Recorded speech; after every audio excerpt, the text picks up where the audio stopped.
In our study of Isaiah 24, we traced the 6th century catastrophe, the volcanic winter, the famines, and the collapse of empires.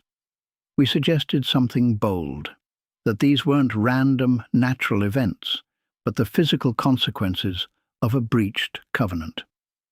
If that idea sat uncomfortably with you, good.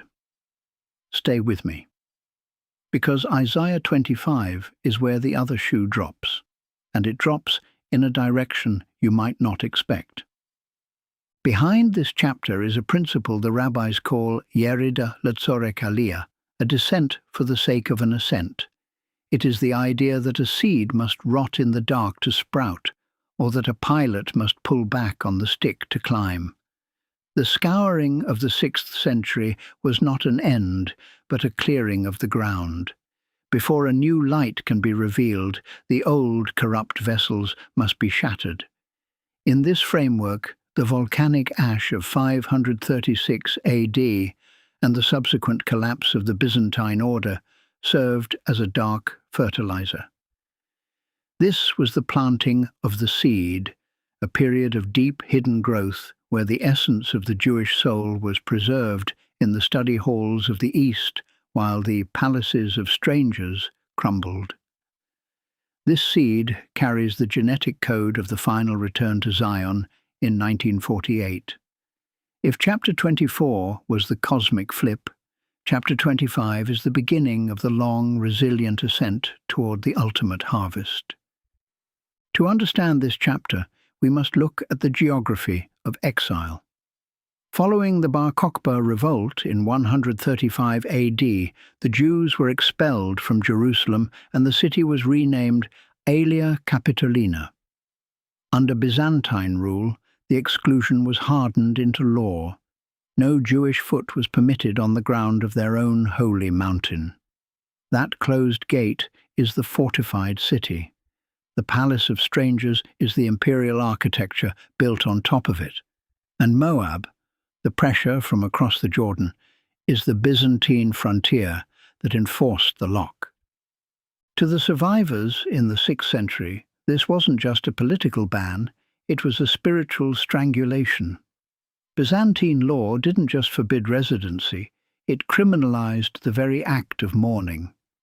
The Temple Mount, once the beating heart of the nation, was intentionally converted into the city's rubbish heap, a physical insult designed to prove that the God of Israel had been permanently superseded.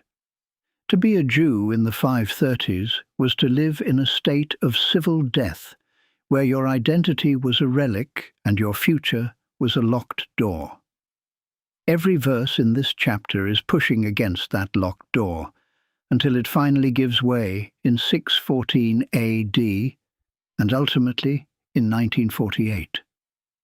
Ancient wisdom guides the remnant through the dark. O Lord, you are my God. I will exalt you.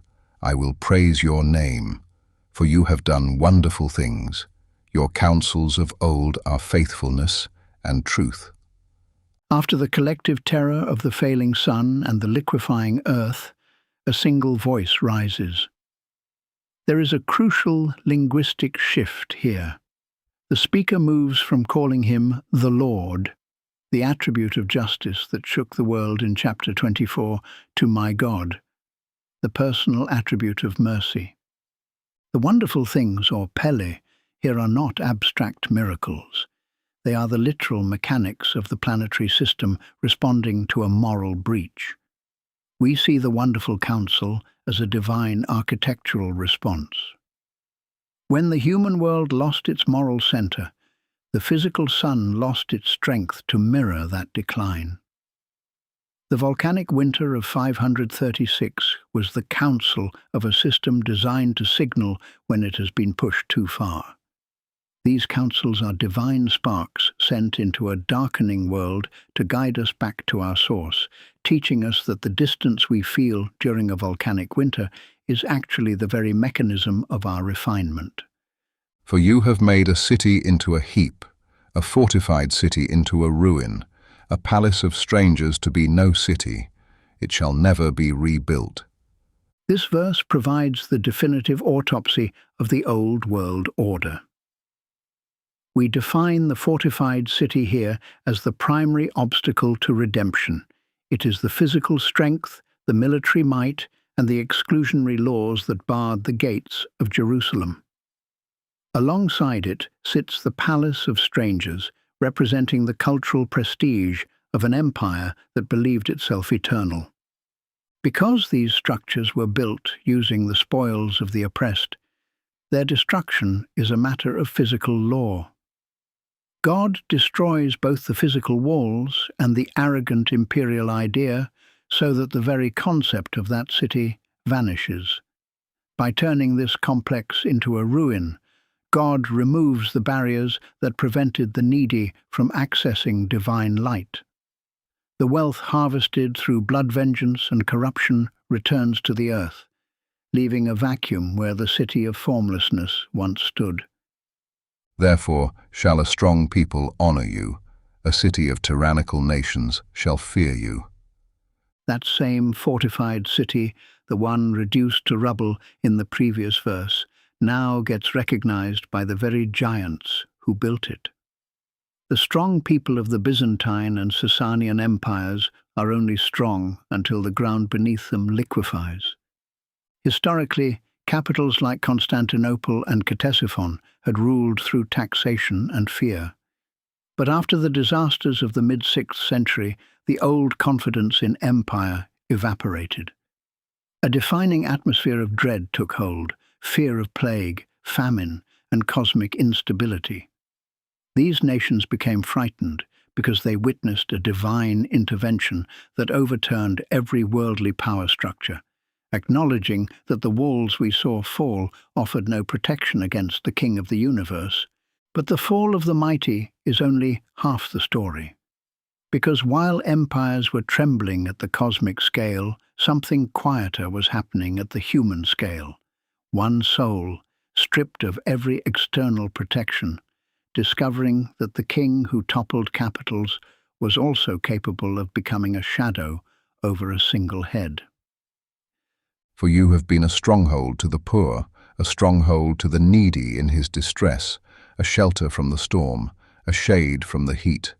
For the blast of the ruthless is like a storm against a wall. In the aftermath of the volcanic winter of 536, these images become literal: environmental disorder, famine, and exposure. This verse does not describe triumph first, it describes shelter. By 600 AD, survival was the only goal for populations caught between collapsing borders. The shade from the heat acts as a spiritual mirror. Just as a shadow mimics the body, God's protection mimics our level of trust. When the temple fell, the physical sanctuary was gone. But the Oral Torah became something unprecedented, a portable sanctuary. You couldn't burn it, you couldn't exile it. You could carry it into the ash of 536, into the famines, into the collapse of every empire that tried to house God in stone.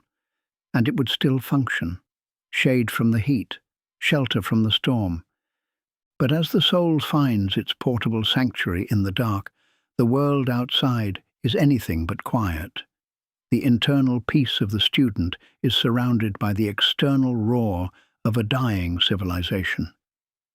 Just like the sun's heat is cooled down by the shade of a cloud, you quiet the roar of the bullies. Just like a cloud blocks a scorching day, the victory songs of the cruel people are silenced. The uproar of strangers refers to the constant noise of 6th century chaos. Hunnic pressure from the east, Slavic migrations from the north, the Avars arriving on the Danube frontier. This noise of strangers was constant, and the old imperial systems were too exhausted to stop them. This uproar is subdued through attrition, plague, depopulation, and economic strain. The imagery of heat by the shadow of a cloud is visually connected to the historical memory of 536, when writers described a sun that gave weak light like the moon for over a year. This atmospheric haze literalized the shadow that muted the world's heat. The song of the ruthless, the triumphal military glory of empire, was brought low as the world entered a state of chilled, exhausted silence. And in this mountain shall the Lord of hosts make unto all people a feast of fat things, a feast of wines on the lees, of fat things full of marrow, of wines on the lees well refined. Stop here. After chapters of ash and silence and liquefying ground, Isaiah sets a table. Not a modest table, a table of marrow, the deepest, richest substance inside the bone, the part you only reach after everything external has been stripped away. The Hebrew is precise. Shemarim, wines kept on their lees, not fresh juice, not quick abundance, aged wine, wine that sat in the dark, absorbing sediment, becoming something it could never have become without the waiting. That's the feast Isaiah describes, and that's exactly what happened to the Oral Torah in exile. It aged into something deeper than it could have been in a temple. The sealing of the Babylonian Talmud during imperial collapse. That timing isn't coincidence.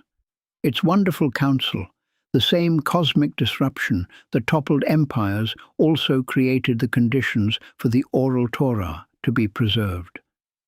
The feast was laid on a table that had just been cleared.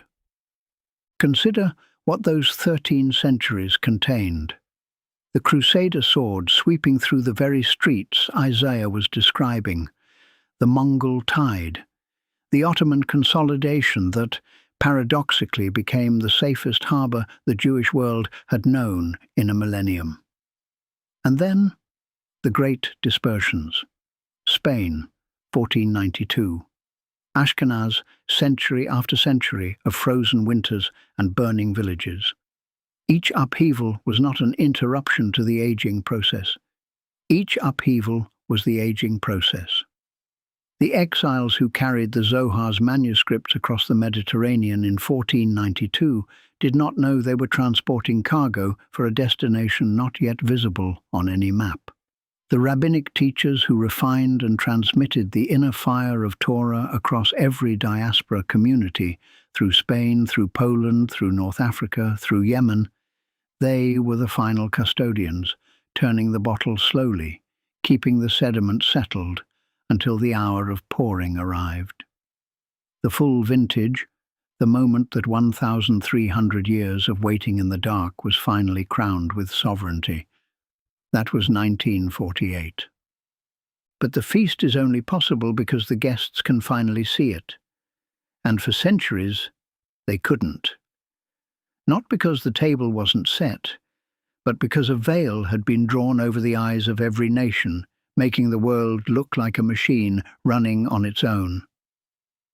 The next movement isn't about food, it's about sight.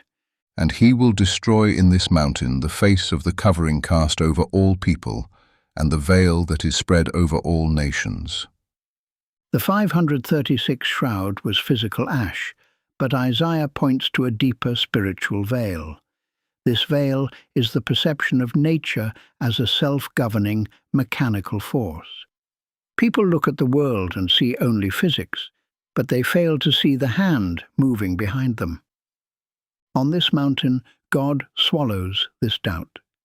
Just as food is transformed into energy, God takes our doubts and the cold periods of history and reveals how they were actually necessary fuel for our final growth. This is the core of descent for the sake of ascent. The energy of the fall is captured and repurposed to power the rise. The lifting of this shroud reveals the architecture we discussed in chapter 24. The physical world is revealed as a mere mask, and the nations finally see the king reigning in glory. And once the veil is lifted, once the architecture of providence is finally visible, the last enemy standing is death itself. Not metaphorical death, the death of exile, the death of shame, the death of a people the world had written off. And God's response to that death is not a eulogy, it's a swallow. He will swallow up death in victory, and the Lord God will wipe away tears from off all faces, and the rebuke of his people shall he take away from off all the earth, for the Lord hath spoken it. Historically, the swallowing of death represents the return of the life-sustaining seasons around 538 AD, when the sun finally recovered its splendor. For the Jewish people, this was the literal wiping away of tears, a gesture of fatherly closeness that proved they were right to wait through the long Byzantine night. A people walking back into history after 1,800 years of political death, that's not luck. That's wonderful counsel made visible. The counsel isn't just an idea. It's an outcome you can point to on a map. Israel, 1948. The nations mocked them, saying they were rejected by a God who did not answer while the world crumbled. But their survival through the 6th century Ash and their return to Zion is the proof of design. The exile was never a rejection. It was a plan to prepare the remnant, and 1948 is the moment that removal of shame becomes as undeniable as the sun breaking through a volcanic cloud. The long-awaited recognition finally breaks into song. And it shall be said in that day, Lo, this is our God. We have waited for him, and he will save us. This is the Lord. We have waited for him. We will be glad and rejoice in his salvation. This is the anthem of 615 AD, and ultimately the anthem of 1948.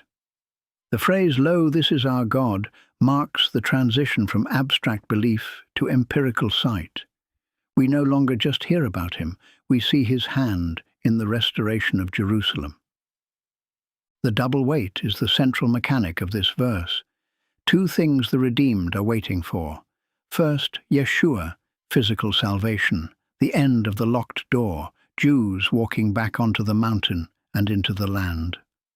Second, Ladonai, not just rescue, but the return of the divine presence itself. The first happened in 1948. The second, we're still waiting. This waiting was the creative fuel for a joy so deep it could only be expressed through this specific double recognition. This double recognition brings us back to the shift we saw at the start. The justice of Adonai, the universal Lord who dismantled the world in chapter 24, has been transformed into the mercy of Elohai, my God, in chapter 25. It is the same God, but we are seeing a different face of the same wonderful counsel, the face that protects the mountain while the frontiers fail. For in this mountain shall the hand of the Lord rest, and Moab shall be trodden down under him, even as straw is trodden down for the dunghill. The hand of the Lord resting on the mountain marks the moment divine protection becomes a permanent feature of the landscape. In the 7th century, this manifested as the shocking collapse of the Byzantine frontier. Isaiah wasn't speaking metaphorically. Moab's territory, that same plateau east of the Dead Sea, was Byzantine frontier land. The prophecy knew exactly where it was pointing. Historically, Moab refers to the Byzantine Empire that controlled the territory across the Jordan. By 614 AD, this frontier defense was trodden down by Persian armies. The true cross, the symbol of Byzantine arrogance, was captured and taken to Persia. Just as straw is trodden for the dunghill to extract its nutrients, the pride of the Byzantine Moab was crushed, clearing the way for the holy mountain to stand alone. God's persistent rhythm sweeps away imperial schemes. And he shall spread out his hands in his midst, as the swimmer spreads out to swim, and he shall bring down their pride together with the spoils of their hands. Here we witness the dying moments of the old order. This swimming metaphor describes a persistent, rhythmic, divine effort. The collapse was not a single blow. It was a decade-long treading, where Providence moved systematically to dismantle the foundations people had put their trust in. The Byzantine elite thought they could scheme their way out of the crisis, but God's rhythmic sweep neutralized their craftiness. Emperor Heraclius desperately flailed his hands like a swimmer to reclaim his prestige, only to find the vacuum of history. The final levelling of the high fortress into historical dust. And the fortress of the high fort of thy walls shall he bring down, lay low, and bring to the ground, even to the dust. This is the final demolition, not a battle, but a settling. The Byzantine frontier that had enforced the closed gate since 135 AD didn't fall to a superior idea or a spiritual argument. It fell to Persian armies in 614, to Arab armies in 636, and to the slow, grinding arithmetic of a system that had exhausted its moral energy. The walls didn't just weaken, they became irrelevant. The last structures of an order that the previous chapter had already declared finished. The righteous don't gloat, because the fall of the oppressor is not a triumph. It's a necessity, a wall that had to come down so something holy could stand. No trumpet, no celebration, just the dust of a wall that had stood too long settling back into the ground it came from. The gate that was locked against its rightful inhabitants for 5 centuries is open, and the chapter ends not with a shout, but with the sound of that dust falling. Do you remember where we began? A sky that refused to open, harvests rotting in fields that never warmed. The greatest empires the ancient world had built, writing their final dispatches by lamplight at noon because the sun, that ancient certainty, had simply stopped. We called it catastrophe. And it was. But Isaiah had already written the answer. Not after the fact, before it, mapping the mechanism by which the deepest descents become the foundations of the highest ascents. Yerida letzorech aliyah. The volcanic winter of 536 did not derail the divine blueprint. It was the divine blueprint. The collapse of Byzantium was not the failure of Providence. It was Providence dismantling a structure that had become an obstacle, the way a surgeon removes what the body can no longer carry. And then, May 14th, 1948, a microphone, a voice, a declaration read aloud to a watching world. We hereby proclaim the establishment of the Jewish state in the land of Israel. The wine, aged 13 centuries on its lees, was finally poured. The shroud, that long modern certainty that history is merely mechanical, that nations rise and fall by accident, that there is no hand moving beneath the surface of events, was, for those with eyes trained by the text, lifted, not with thunder, with a sentence. Isaiah 25 is not a comfort for people who have never suffered. It is a map for people who are in the middle of a descent and cannot yet see the direction of travel. If that is where you find yourself today, hold the verse. This is our God. We have waited for him. He saved us. Not past tense as nostalgia, present tense as orientation. The feast is being prepared. The shroud is being lifted. The ancient promise is still aging, and it has never once been abandoned. As always, we will see you at the next descent on the way up.